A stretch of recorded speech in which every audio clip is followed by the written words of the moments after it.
entendido es que más o menos vamos a tardar una media hora aproximadamente en la exposición y después se abre como un panel para contestar algunas de las preguntas que ustedes, como nos indicaban al principio, pueden ir dejando en la caja de chat, perdón, en la caja de chat y la persona de Alas que nos está colaborando, ella me va a hacer el favor de irlas leyendo y al final yo trataré de responder las que más pueda y si no, entonces igual las que no se puedan responder se enviarán vía correo electrónico las respectivas respuestas. Entonces, bien, sin más preámbulos, vamos a comenzar. Entonces, tecnología y seguridad, aliados o enemigos. Bueno, es una pregunta bien interesante. Nosotros normalmente, digamos, en nuestros países, en nuestro desarrollo, en nuestro entorno, usualmente vemos que la seguridad está muy intrínseca en lo que podemos entender nosotros como casi normalmente como o el elemento de seguridad o el guarda de seguridad o la persona o digamos desde el punto de vista ya de seguridad pública, el policía o el soldado. Pero esas personas pues han sido más o menos las mismas durante muchos, muchos años. Entonces, la tecnología que ha tenido un boom impresionante durante los últimos, no sé, 20, 30 años, basado en lo que ha pasado en los últimos 60, hace que uno se pregunte, bueno, estos chicos de la tecnología con todos estos gadgets y todas estas cosas que nos presentan, ¿son aliados míos o son enemigos míos? ¿O cómo está esa situación ahí? Una cosa importante es que veamos en dónde está nuestro negocio, en dónde está nuestro valor agregado. Ojo, en este momento la idea es que yo voy a hablar como un consultor de una empresa de seguridad privada que entiendo es la mayoría de nuestros participantes o personas que tienen que ver con seguridad privada. No voy a hablar tanto como la persona que trabaja para una empresa que desarrolla unos productos, sino en este momento va a ser un poco más de, como dicen en inglés, un trust advisor, para poder entender un poquito más eso. Bueno, ¿y qué es la seguridad? La seguridad se puede ver como un pareto, como una balance entre dos cosas: la sensación de seguridad y la realidad, que es lo que efectivamente hace que se sienta, que sea o que no sea seguro algo o alguien, un entorno, un edificio, la entrada de una bodega, etcétera, etcétera, etcétera. Nosotros, como sociedad, como seres humanos, estamos muy enfocados hacia lo que es tener modelos que nos permitan a nosotros modelar, valga la redundancia, lo que sentimos que es seguro contra la realidad que nos rodea.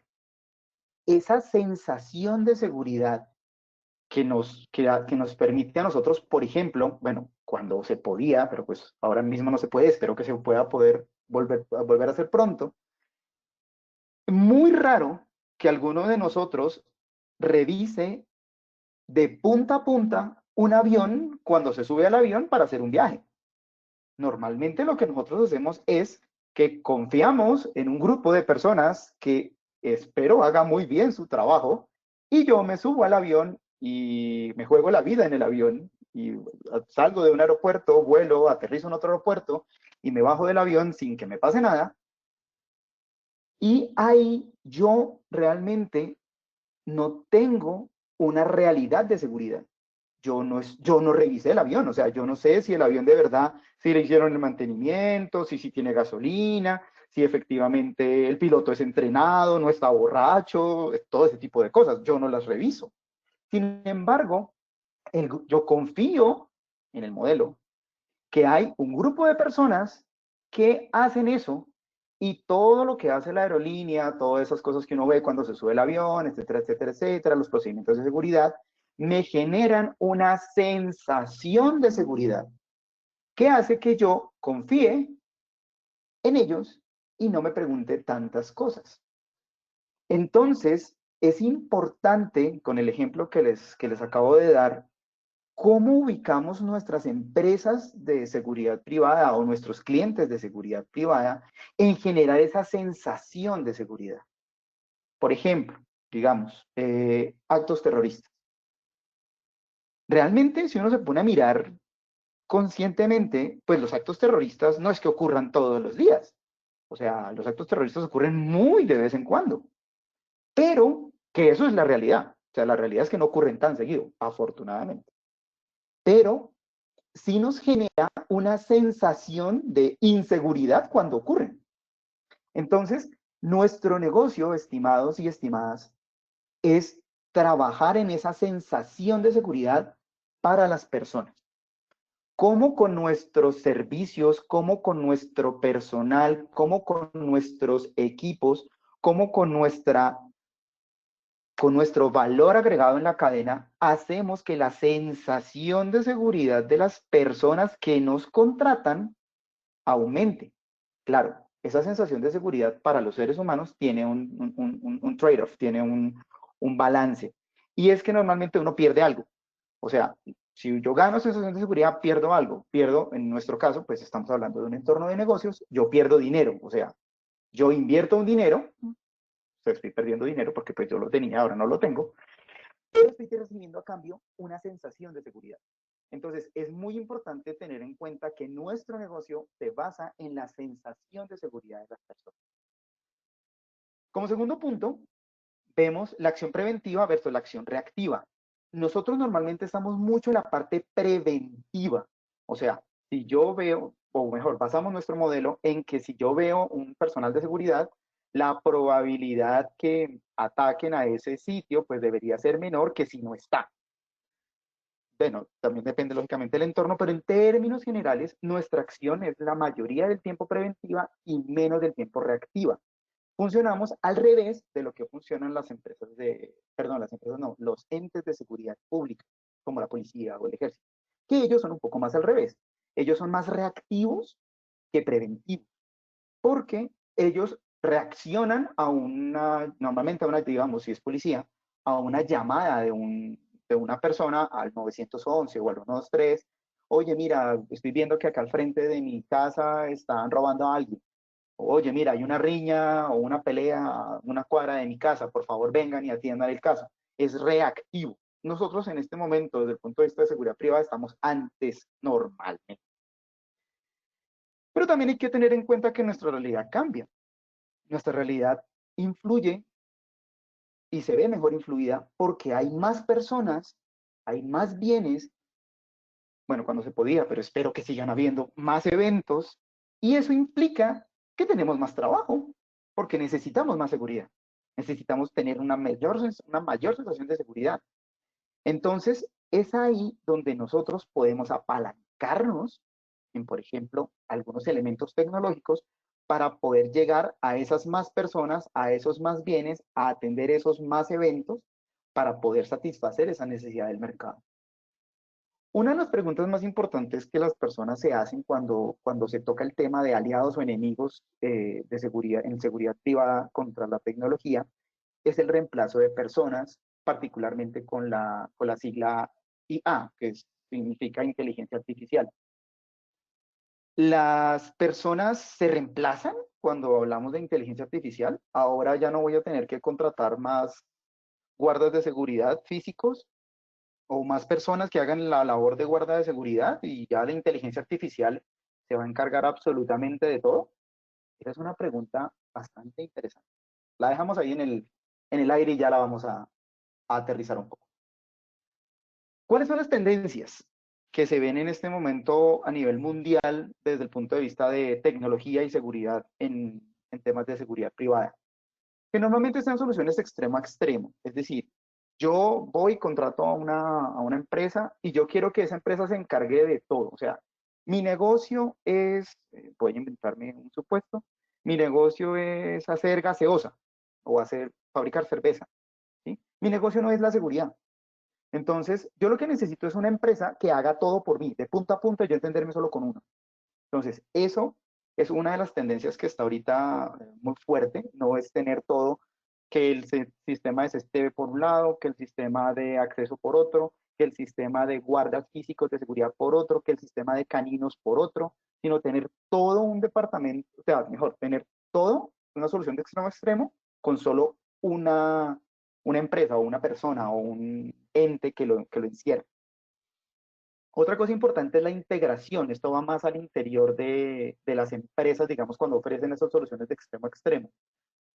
La integración es importante porque si no tienes integración entre las diferentes plataformas que estás manejando, lo que va a pasar es que vas a tener como silos, como gente separada. Y la información no va a cruzar fácilmente de un lado a otro y ahí vas a tener inconvenientes sobre todo de velocidad de respuesta. También lo que va a pasar es que cuando no estás integrado, vas a tener que entrenar y reentrenar más a las personas. Si tienes una plataforma integrada, lo que va a ocurrir es que el reentrenamiento de las personas, sobre todo de las personas nuevas que ingresan a la organización, va a ser menor. Los vas a entrenar una vez y ese entrenamiento va a durar más en el tiempo. Una parte bien interesante es la parte de video más la parte de analítica. Ahora tenemos más datos. Ahora tenemos alarmas por todas partes, saltan pop-ups por todos lados, el WhatsApp no deja de sonar, estamos muy distraídos. Entonces, toda esa gran cantidad de datos abruma. Pero también lo que vemos como tendencia es que el video es una parte muy importante en la seguridad, en la seguridad física, en la seguridad privada. Hay una cosa que es bien interesante desde el punto de vista, digamos, de global de la inteligencia artificial, y es el machine learning o el aprender algunos patrones y comportamientos, tratar de obtener predicciones de lo que puede ocurrir basado en una tecnología de datos o de análisis de datos, que no necesariamente son números. Los datos pueden ser también imágenes, pueden ser imágenes que vienen de un video, pueden ser textos, puede ser datos crudos, números, encuestas, etcétera, etcétera. Ese tipo de cosas en este momento están teniendo gran relevancia. Las personas en la calle hablan mucho de eso, las personas en la calle están pendientes de eso. Y nosotros debemos responder a ese tipo de desafíos. Siempre ha sido una tendencia muy importante el acceso físico y el control perimetral. Es una parte fundamental de nuestro negocio. Pero también estamos dándonos cuenta que la automatización y el IoT, el famoso Internet of Things o el Internet de las cosas, está ahorita pegando también muy, muy duro. Entonces, como vemos, es una gran cantidad de fuentes de información, todas al mismo tiempo que pueden que pueden generar en nosotros dos posiciones. O una que nos abruma y nos confundimos y, digámoslo coloquialmente, nos enloquecemos un poco con todo esto. O lo otro es organizarlas de tal forma que nos permitan a nosotros tomar decisiones más informadas. Porque no es lo mismo, yo, por ejemplo, voy a suponer un caso hipotético. Digamos que aquí en Bogotá, para las personas que están de pronto en otros países, aquí en Bogotá nosotros tenemos un sistema de transporte masivo. Se llama Transmilenio. Funciona como, son unos buses que van por un carril exclusivo. Solamente viajan esos buses de transporte público y ellos cruzan por diferentes avenidas de la ciudad. Pero supongamos que alguien llama al 123 o nos alerta y dice, es que es para reportar un accidente de tránsito. Se chocaron dos carros o se chocaron dos vehículos. Bueno, dos vehículos puede ser un carro y una bicicleta. O dos vehículos pueden ser dos buses de Transmilenio, cada uno con 150 pasajeros, y se chocó a tal velocidad que tengo 25 heridos y el bus está incendiando. Claramente, aunque los dos son accidentes de tránsito y no queremos que ninguno de los dos ocurra, en uno la cantidad de recursos que yo tengo que destinar es mucho menor que atender el otro. Entonces, si yo puedo tomar una decisión más informada, por ejemplo, poder localizar esa llamada, poder ver con una cámara de video qué es lo que está ocurriendo en esa intersección y poder tomar una decisión con más información, va a hacer que los recursos que tengo disponibles se empleen de una mejor manera de una manera más informada. Como ven, todo esto, todas estas herramientas y todos estos temas de tecnología, lo que hacen es un complemento hacia el mismo objetivo: aumentar la sensación de seguridad desde el punto de vista de tráfico, desde el punto de vista de ciberseguridad, desde el punto de vista de seguridad física, desde el punto de vista de healthcare o manejo, digamos, en este caso que está como tan de moda, pues está sonando mucho el tema de manejos médicos y manejo de seguridad hospitalaria, el manejo de transportes.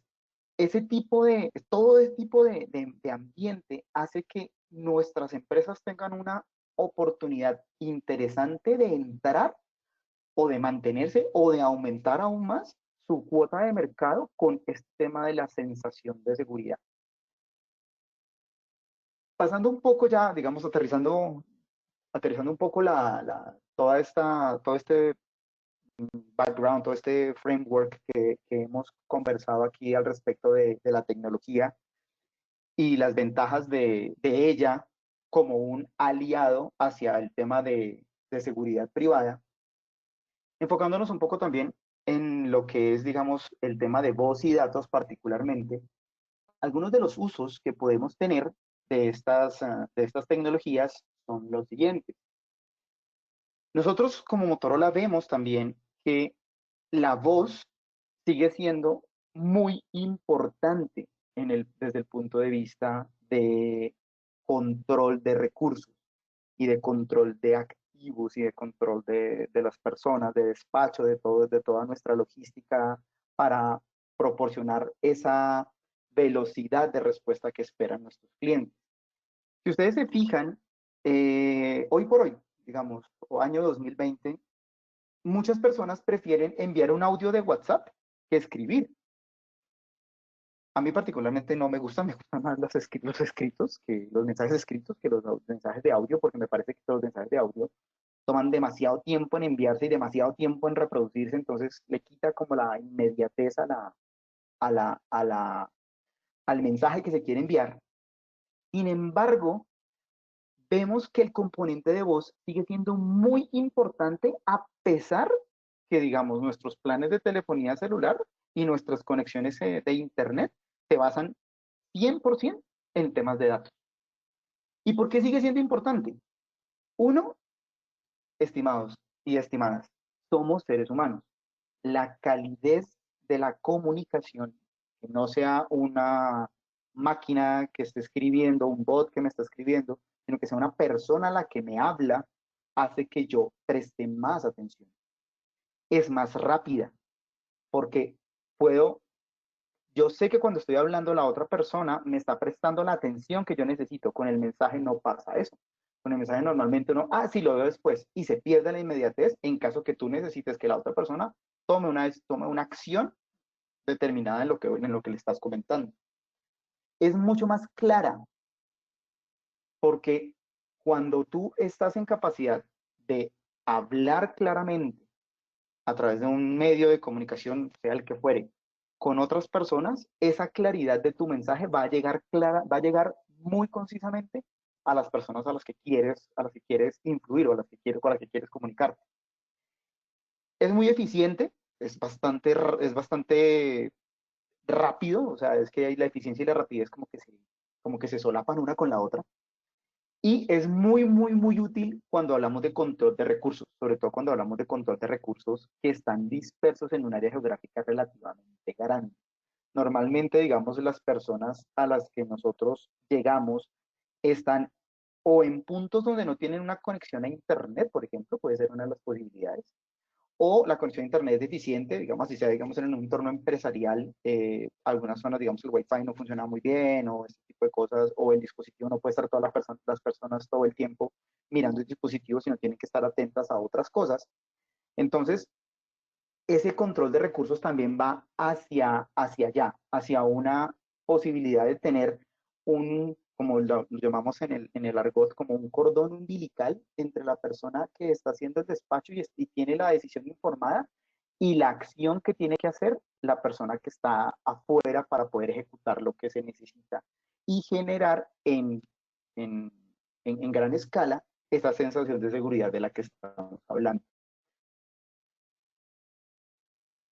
Una de las cosas interesantes es que no sabemos si usamos voz análoga o voz digital, qué será mejor, porque pues, si ambas son voz iguales, pero pues bueno, ¿por qué hacerla digital? Una de las grandes ventajas que tiene el tema de la voz digital es que podemos hacer mucho más con menos. Una de las cosas importantes, digamos, cuando trabajamos ya desde el punto de vista de transmisión de datos inalámbricos, es el uso del espectro, que es esa autopista invisible que vemos, bueno, es invisible, se ve muy bien.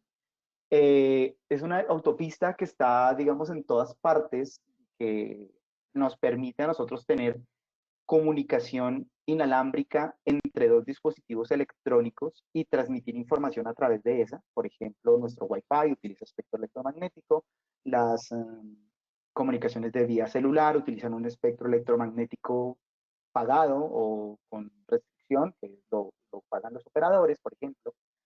Y esto hace que sea un recurso preciado, porque es muy costoso, y es un recurso limitado, porque pues no es, claramente no es infinito. Ahí es donde tenemos que ser eficientes en el uso de de qué es lo que queremos transmitir utilizando una plataforma de comunicaciones.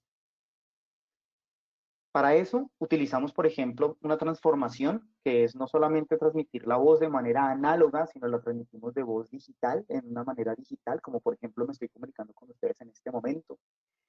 Eso se hace utilizando algo que se llama un vocoder. Es un chip o un software, dependiendo, que lo que hace es toma mi voz, que mi voz es análoga, generada por mis cuerdas vocales, moviendo el aire, entra a través de un micrófono, como el que tengo en este momento cerca a mi boca, y de ahí se vuelve una señal eléctrica. Esa señal eléctrica la codificamos digitalmente y podemos transmitirla a través de un medio.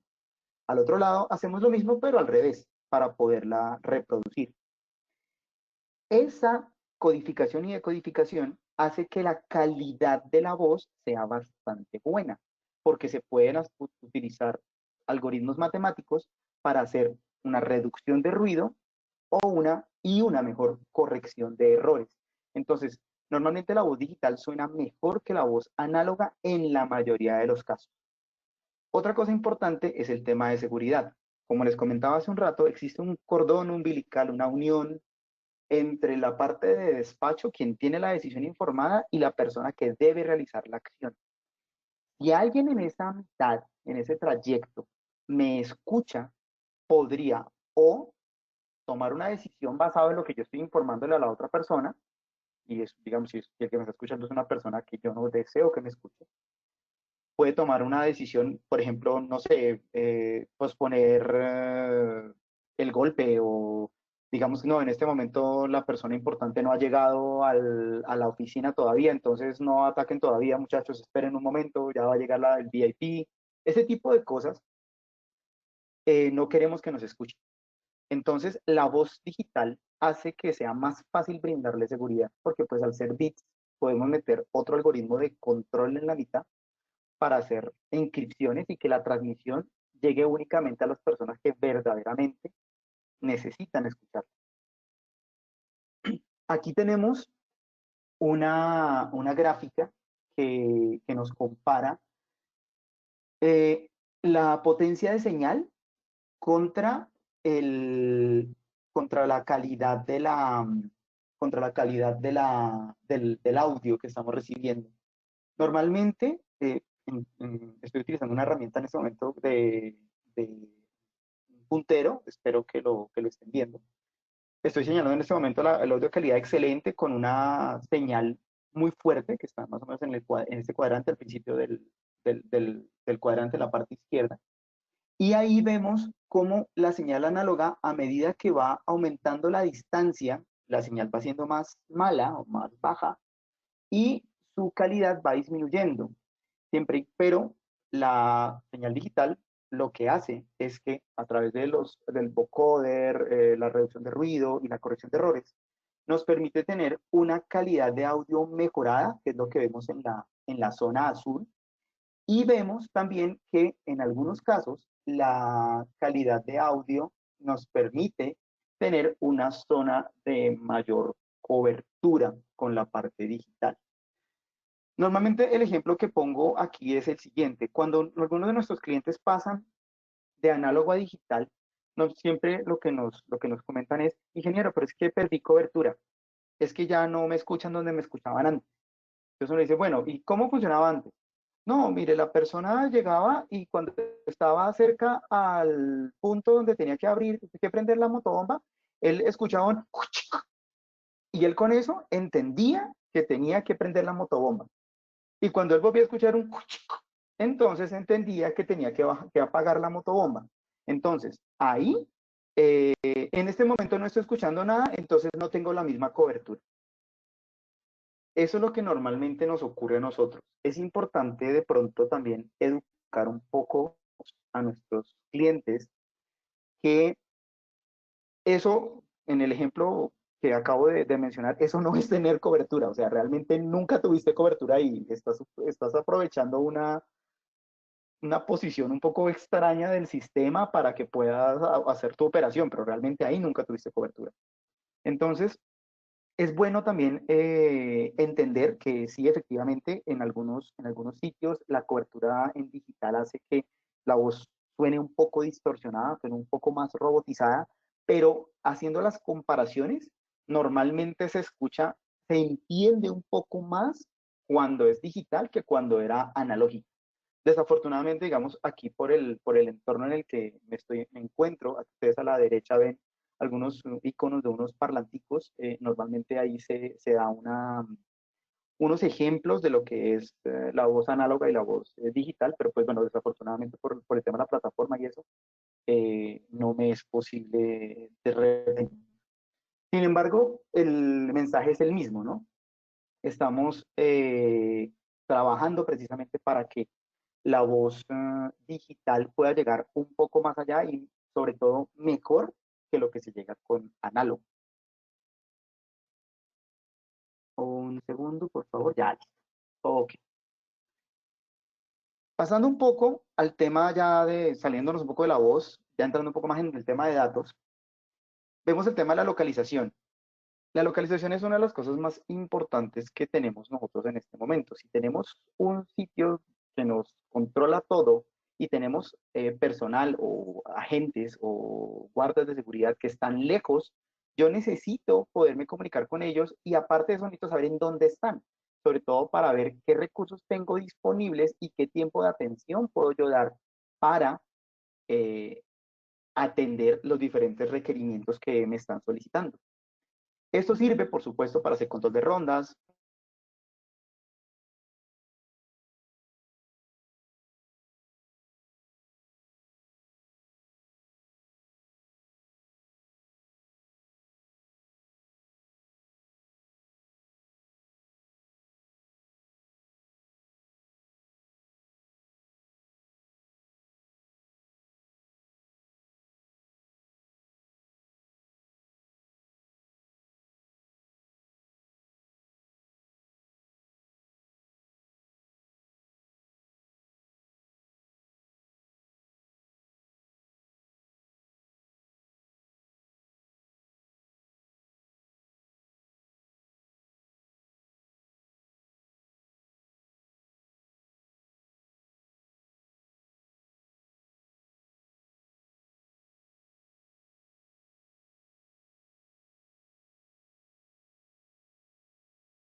es que la inteligencia artificial está ahí para ayudarles, está ahí precisamente para poder ayudar a quitar ese cansancio y esa similaridad y simplemente avisar cuando ocurra algo en el video que realmente sea relevante, que el ser humano deba tomar una decisión. El IoT, más fuentes de información, alertas tempranas, alertas perimetrales, automatización del hogar, integración, inteligencia artificial, esto es lo que está ahorita en boom. La inteligencia artificial, estimados y estimadas, está mucho más cerca de lo que nosotros creemos. Está casi siempre en todos nuestros teléfonos celulares.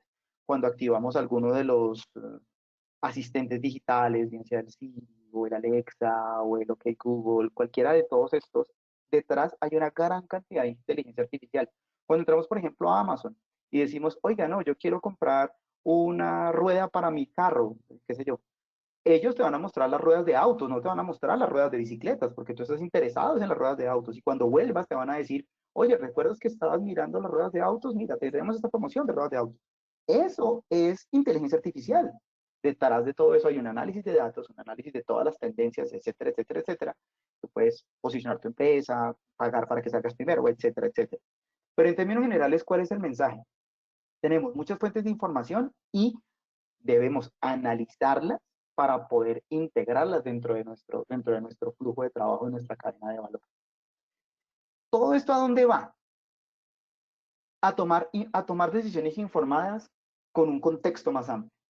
En el ejemplo que les daba hace un rato, el ejemplo del accidente de tránsito, si la persona que está tomando la decisión puede tener acceso a el video, puede tener acceso a una patrulla que está cerca, puede tener acceso a una base de datos que dice que normalmente en esa esquina se presentan demasiados choques todos los días o todos los meses, y aparte de eso puede tener un cordón de comunicación para que la persona o el recurso que necesita mover hacia allá se comunique de manera eficiente y rápida, estamos en el camino adecuado y en el camino correcto.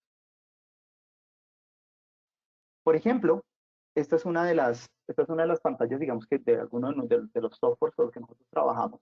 Aquí podemos ver exactamente lo que les estoy diciendo de un contexto de decisiones informadas. Es a la izquierda vemos el despacho como tal, la parte del cordón umbilical, como lo he tratado durante la charla. Al centro, ¿dónde están nuestros recursos? Y a la derecha, ¿qué es lo que me están requiriendo? Si ustedes se dan cuenta, aparecen como unas alarmas y ese tipo de cosas. Eso es lo que normalmente nosotros vemos en un centro de despacho o en un centro de control, digamos, de una empresa de seguridad privada. Ese tipo de decisiones informadas, ese tipo de decisiones en contexto, por ejemplo, en este no se ve la parte de video. Ofrecemos algunas otras soluciones que también integran el video. Entonces, si tú puedes tener algo así como un super despachador, como un super operador que pueda tener toda esa información en contexto y un ser humano tomar la decisión, hace que la tecnología y la seguridad sean aliados precisamente para tener ventajas en el mercado. Y bien, en términos generales eso era lo que quería comentarles. En este momento les dejo en pantalla el nombre de nuestro gerente de canales de Colombia de Motorola Solutions, el señor Julián Medina. A él pueden escribirle, bien sea, o llamarle, bien sea por WhatsApp o llamada celular normal, o escribirle un correo electrónico si tienen alguna eh, comunicación, quieren conocer más de nuestros productos o de nuestra oferta para poder impulsar un poco más esa sensación de seguridad de la que hemos venido comentando en los últimos 36 minutos. Entonces, bueno, nada, no me queda más que agradecerles y entiendo que vamos a abrir el panel de preguntas. ¿Sí estoy bien?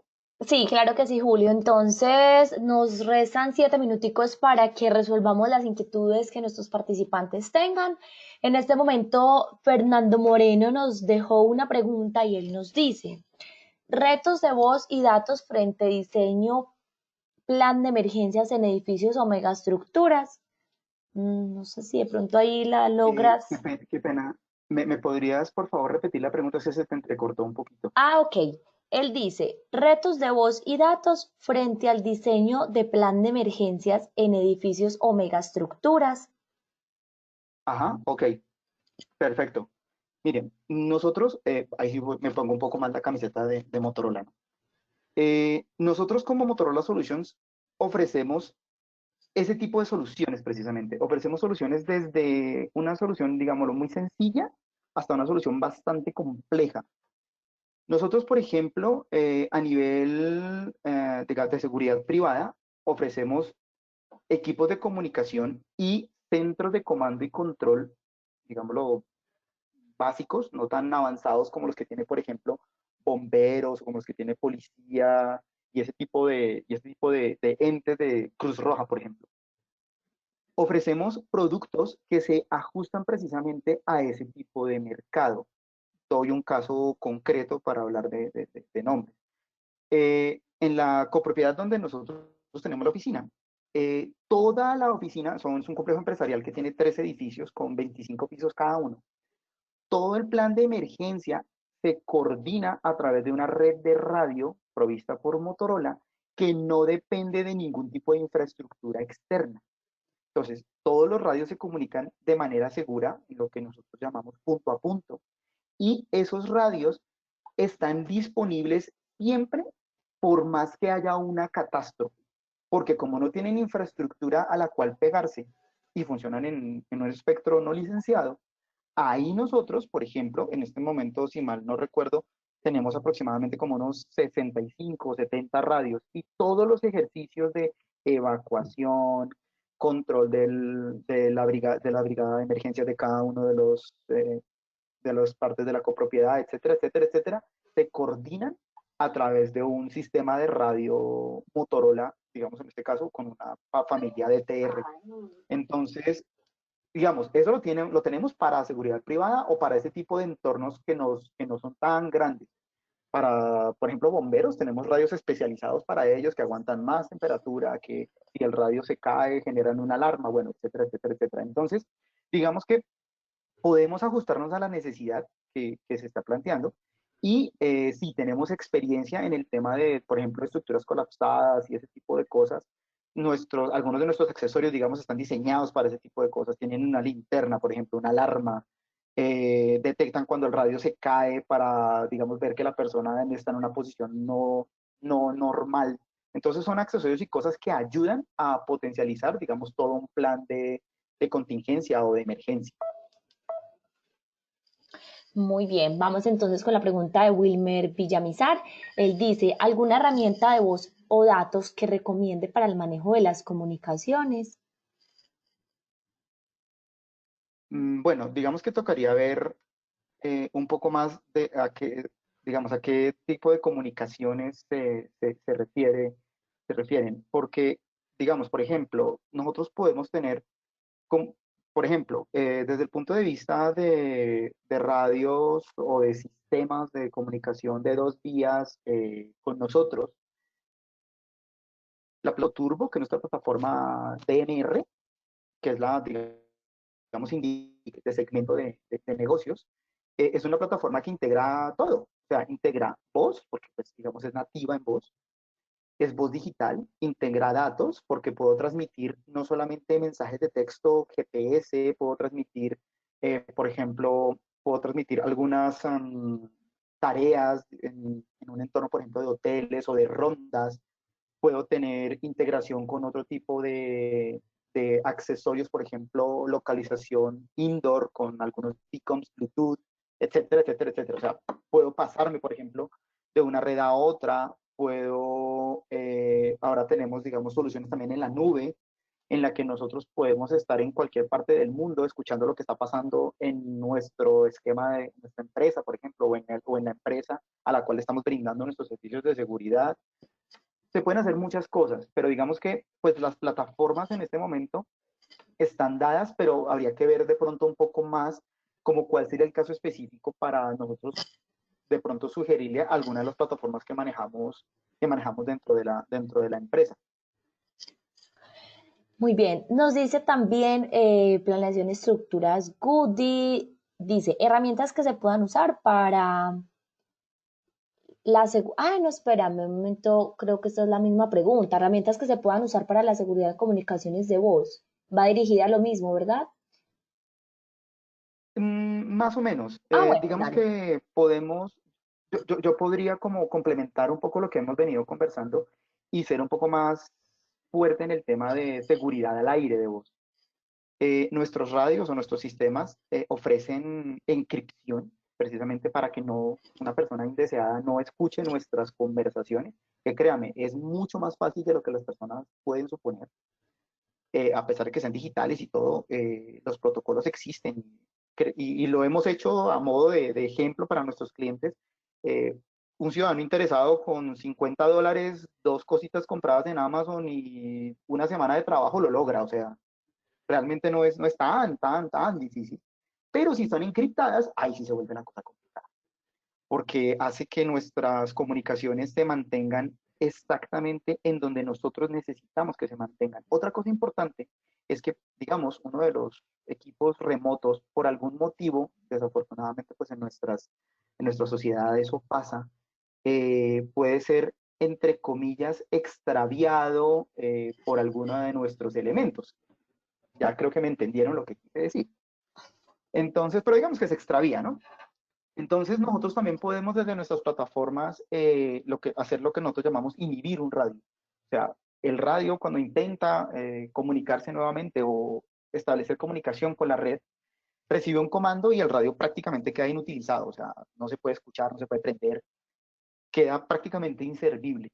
Entonces, ese tipo de cosas aumentan la seguridad de la voz como tal y de los equipos en campo para limitar, digamos, ese cordón umbilical que no se nos vaya ni a cortar, ni que otras personas lo puedan interferir, digamos, o intervenir mejor.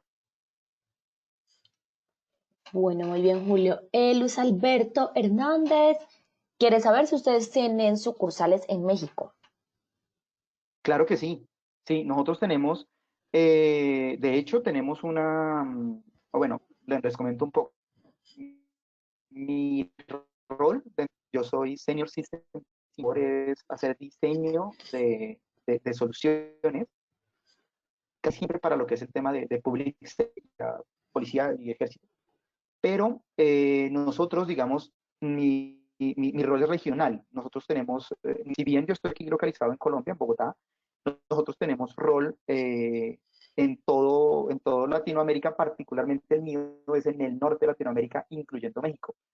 En México tenemos oficinas, tenemos una red de distribución muy, muy grande. O sea, hay un Motorola Solutions México y de hecho, pues hablo con ellos prácticamente todos los días. Y allá tenemos igual nuestra oficina y tenemos presencia local, tenemos distribuidores locales. Es más, gran parte, les comento mi experiencia, gran parte de los radios que hacemos nosotros y de algunos de nuestros equipos están hechos en México. Tenemos una fábrica en México. Entonces, sí, claro que sí, estamos en México, estamos fuertes en México. Ok, Julio, vamos con la última pregunta por cuestiones de tiempo. Igual les recuerdo, como lo había mencionado anteriormente Julio, las preguntas que no se puedan resolver, nosotros se las estaremos pasando a él para que él pueda respondérselas a ustedes directamente. Y de igual forma, él acá les acaba de compartir un contacto. Entonces nos dice Isidro Cedeño, buenas tardes para trabajo rústico, por ejemplo, camaronera. ¿Qué tipo de radio me recomienda? Por ahí la camaronera es un desafío fuerte. Ahí tenemos varias cosas interesantes. Ahí lo que tenemos es plan, maltrato, golpes, todos los que usted quiera, y agua. O sea, esos son enemigos número uno de cualquier elemento tecnológico. El teléfono celular es muy raro el que aguante un trato ahí. Normalmente lo que yo le recomendaría es que verifique que el dispositivo de comunicaciones que desea adquirir cumpla con varias cosas. Pues primero que todo, que sea por lo menos IP67, o sea, que se pueda, que soporte una prueba de inmersión, aunque sea a 1 metro durante 30 minutos. Una camaronera normalmente es un poco más profunda, entonces hay estándares más altos, como por ejemplo IP68, nosotros tenemos algunos radios, digamos, de public safety, que aguantan 4 metros durante, perdón, aguantan 2 metros durante 4 horas sin dañarse. Bueno, las personas siempre que me dicen, oye, pero ¿quién quiere comunicarse a 2 metros durante 4 horas? ¿Quién va a estar, el buzo va a utilizar eso? No, lo que pasa es que en el trabajo el radio se puede caer. Entonces, cuando se cae el radio, pues hay que saltar a rescatarlo. Entonces, o de pronto se cae el radio, se olvida y después se viene por él. Entonces, es en ese tipo de situaciones donde el tema de la inmersión es importante. Otra parte que es súper, súper importante, que sí quiero que quede en la mente de todos, es el cumplimiento de los estándares militares. Hay unos estándares que están hechos por el gobierno de Estados Unidos que se llaman los STB 1810. Entiendo que ahorita vamos en la versión, si la memoria no me falla, es F o G, pero es muy importante que cuando revisen las especificaciones de sus equipos, independientemente de que sea un radio o si desean del radio, verifiquen los procedimientos que están ahí. No necesariamente que un radio sea estándar militar, quiere decir que el radio aguanta todo. Hay algunos procedimientos que el radio aguanta y otros que no aguanta. Y adicionalmente a lo que les he comentado, es también muy bueno, muy importante hacer el mantenimiento de los radios. O sea, los radios cuando están en un ambiente salino se recomienda literal que se laven. O sea, hay que lavarlos con agua y con jabón, con agua dulce y con jabón, para que los radios duren más tiempo. Nosotros tenemos en nuestro canal de YouTube, tenemos algunos procedimientos para que nuestros clientes puedan tener el cuidado adecuado de sus radios cuando estamos hablando de entornos altamente salinos, como por ejemplo el trabajo a orillas del mar o dentro del mar. Bueno, muy bien, Julio. Muchísimas gracias a las personas que entonces escribieron nuevas preguntas. Les recuerdo que Julio estará compartiendo sus respuestas directamente a sus correos electrónicos. Julio, te agradecemos mucho por este espacio que nos has regalado y les recuerdo a nuestros asistentes, los invito a que nos conectemos de nuevo a la 1 de la tarde, hora Colombia, con la conferencia de Salto System, sistemas de control de acceso sin cables, Salto System y sus ventajas. A ustedes muchísimas gracias, a todas las personas que nos acompañaron. Veo que hay más de 120 personas conectadas. A todos, muchísimas, muchísimas gracias. Nuevamente el mensaje, cuidémonos entre todos y pronto vamos a salir de esta situación un poco anormal. Y nada, en Motorola Solutions estamos para ayudarles y para servirles en lo que podamos. Muchísimas gracias. Por supuesto, Julio, así es. Muchísimas gracias a todos. Nos conectamos de nuevo a la 1 de la tarde. Y por último, recordarles que en el chat les dejé el link para que puedan acceder a adquirir las memorias quienes lo deseen. Muchísimas gracias a todos.